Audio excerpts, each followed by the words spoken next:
The Hawks and Their Friends. A family of hawks lived on an island in a lake not far from the great forest. On the northern shore of this lake lived a lion, king of beasts. On the eastern shore lived a kingfisher. On the southern shore of the lake lived a turtle. "Have you many friends near here?" the mother hawk asked the father hawk. "No, not one in this part of the forest," he said. "You must find some friends.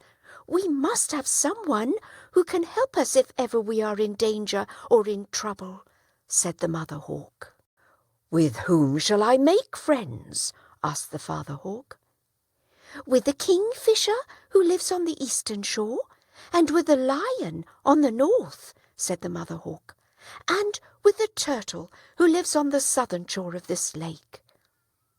The father hawk did so.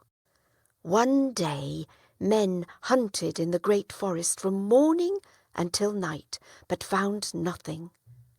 Not wishing to go home empty-handed, they went to the island to see what they could find there. "Let us stay here tonight," they said, "and see what we can find in the morning." So they made beds of leaves for themselves and lay down to sleep. They had made their beds under the tree in which the hawks had their nest. But the hunters could not go to sleep because they were bothered by the flies and mosquitoes. At last the hunters got up and made a fire on the shore of the lake so that the smoke would drive away the flies and mosquitoes. The smoke awoke the birds, and the young ones cried out. "Did you hear that?" said one of the hunters. "That was the cry of birds. They will do very well for our breakfast. There are young ones in that nest." And the hunters put more wood on the fire and made it blaze up. Then the mother bird said to the father, "These men are planning to eat our young ones. We must ask our friends to save us. Go to the kingfisher and tell him what danger we are in." The father hawk flew with all speed to the kingfisher's nest and woke him with his cry. "Why have you come?" asked the kingfisher. Then the father hawk told the kingfisher what the hunters planned to do. "Fear not," said the kingfisher. "I will help you. Go back quickly and comfort my friend your mate, and say that I am coming." So the father hawk flew back to his nest, and the kingfisher flew to the island and went into the lake near the place where the fire was burning. While the father hawk was away, one of the hunters had climbed up into the tree.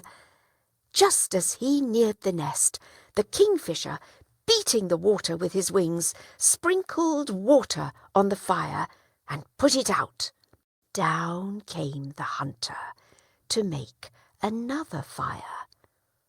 When it was burning well, he climbed the tree again. Once more the kingfisher put it out. As often as a fire was made, the kingfisher put it out.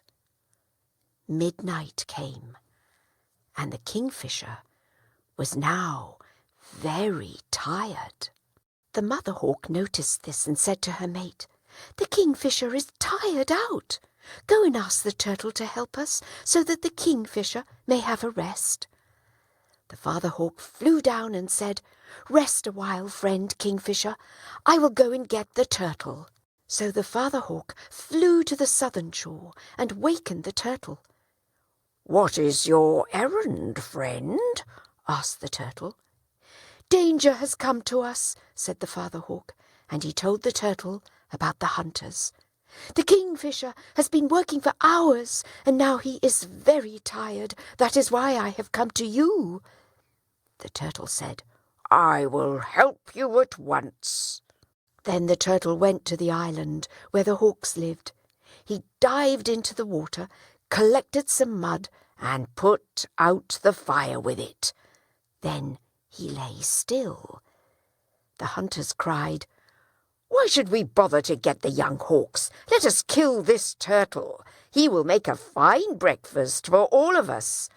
We must be careful, or he will bite us. Let us throw a net over him and turn him over." They had no nets with them, so they took some vines and tore their clothes into strings and made a net.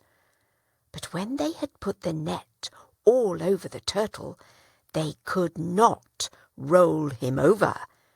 Instead, the turtle suddenly dived down into the deep water.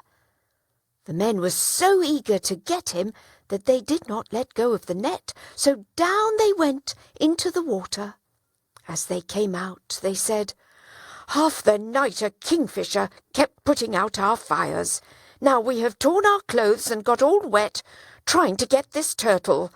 We will build another fire, and at sunrise we will eat those young hawks." And they began to build another fire. The mother hawk heard them and said to her mate, "Sooner or later these men will get our young. Do go and tell our friend the lion." At once the father hawk flew to the lion. "Why do you come at this hour of the night?" asked the lion. The hawk told him the whole story.